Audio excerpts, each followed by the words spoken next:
কণ্ঠটা সুন্দর থাকলে একটা গান শোনাইতাম, প্রেমের গান, তাইলে শুনলে মানে প্রকৃতির সাথে মিলে যাইতো, কিন্তু এখন শোনাইতে পারবো না, আমি দুঃখিত।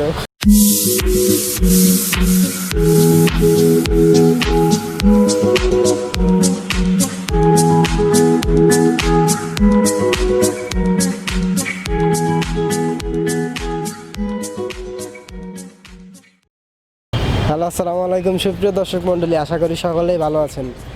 আমি ডি ফ্রুটস চ্যানেল থেকে আপনাদের সামনে আবারও চলে আসলাম আরেকটি ভিডিও নিয়ে, আরেকটি উপস্থাপনা নিয়ে আপনাদের সামনে চলে এসেছি। তো আমাদের ডি ফ্রুটস চ্যানেল থেকে আপনাদেরকে স্বাগতম, অসংখ্য ধন্যবাদ। আপনারা আমাদের সাথে আছেন, আমাদেরকে সাবস্ক্রাইব করছেন, 1000 সাবস্ক্রাইবার হয়ে গেছে, তার জন্য অসংখ্য ধন্যবাদ আপনাদেরকে।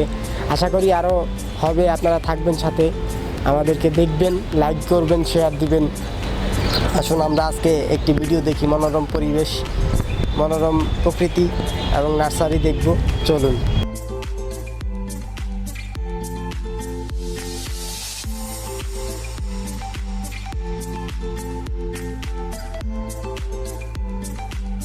এই যে সামনে আপনারা দেখতে পাচ্ছেন একটি নার্সারি, একটি গাছপালার একটি ভুবন। প্রাকৃতিকভাবে ঢাকা শহরের ভিতরে এমন একটি অবস্থান দেখা খুব দুষ্কর ব্যাপার।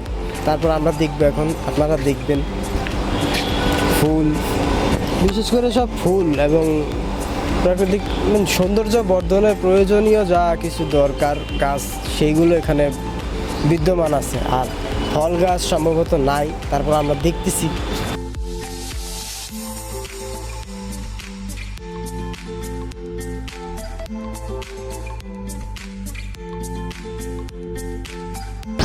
এই যে একটা ফুল গাছ, ফুল মনের কথা বলে। আরে না, ফুল দিয়ে যদি কাউকে কিছু জানানো হয় তাহলে সে কিছু বুঝতে পারে।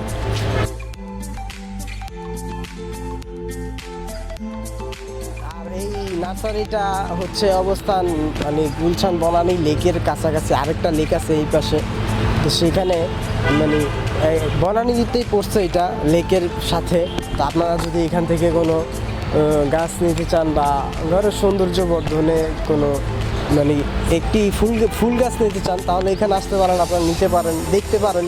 আসলে নেওয়া তো আপনার প্রয়োজন অনুযায়ী নেবেন, কিন্তু আসলে হয়তো ভালো লাগবে, মনটা ভালো থাকবে, আর সাথে মনের মানুষ থাকলে তো কথাই নাই। চলুন আমরা দেখি গাছগুলো, নাম জানি না, তারপর আপনাদের সাথে দেখাচ্ছি। আসুন দেখি কি অবস্থা।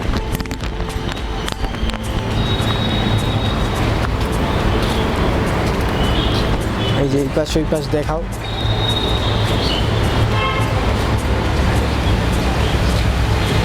আর ওই পাশে দেখাও।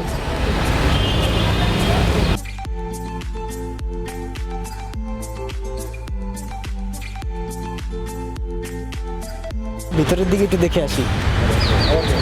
আচ্ছা আসুন তাহলে আমরা একটু ভিতরের দিকে যাই, দেখি কি অবস্থা।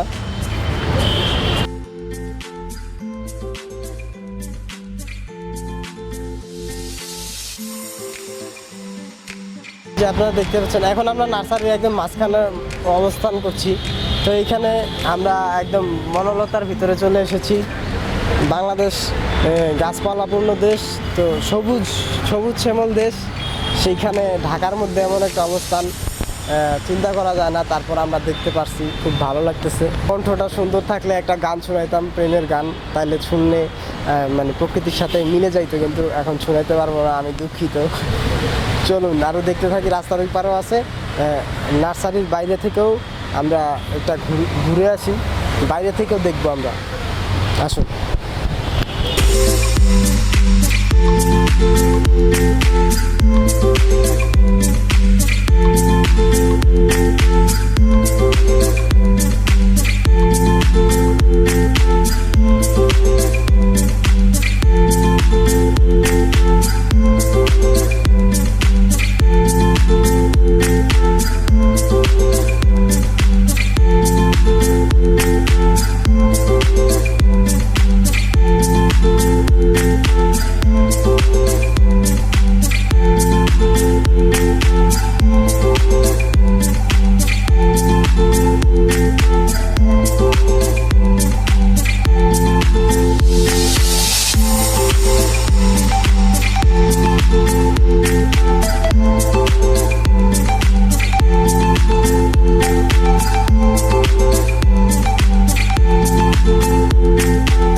অবশেষে আরেকটা ফল গাছ পেয়ে গেলাম আমরা, পেয়ারা গাছ। কিন্তু ফল গাছগুলো বড় হয়ে গেছে, পেয়ারা ধরছে।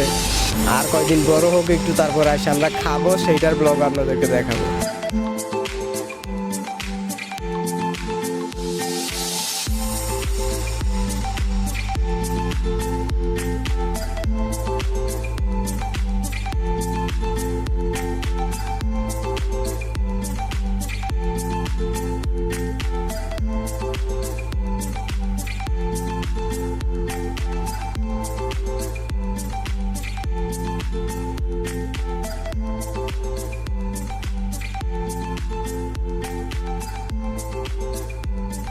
এখন দেখতে পাচ্ছি টব, ফুলের টব, গাছের টব। এই টবগুলো ছোট বড় মাঝারো সাইজ, যে যেভাবে চান সেভাবে আছে। এখান থেকে গাছ টাছ নিতে চাইলে সবাই এইভাবে নিবে।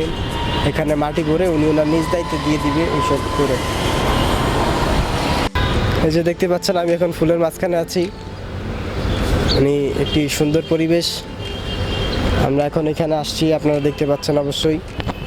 তো এই ফুলের নামটা বলতে পারলাম না, কিন্তু সুন্দর আছে, তাই আমি কাছে আসলাম, একটু দাঁড়াইলাম আপনাদেরকে দেখানোর জন্য।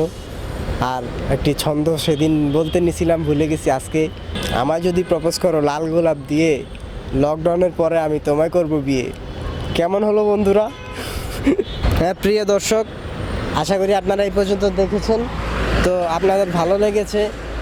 একটু ছোট জায়গা তো, তাই বেশি বড় করতে পারিনি। আর সামনে যদি আরও বড় কিছু পাই, যেটা দিয়ে বেশি সময় আপনাদেরকে বিনোদন দিতে পারবো, সেইটা আপনাদের সামনে উপস্থাপন করব। আর আজকে এই পর্যন্তই। আশা করি আপনারা সবাই সাথে থাকবেন, সাবস্ক্রাইব করবেন, শেয়ার করবেন, লাইক দিবেন। আল্লাহ হাফেজ।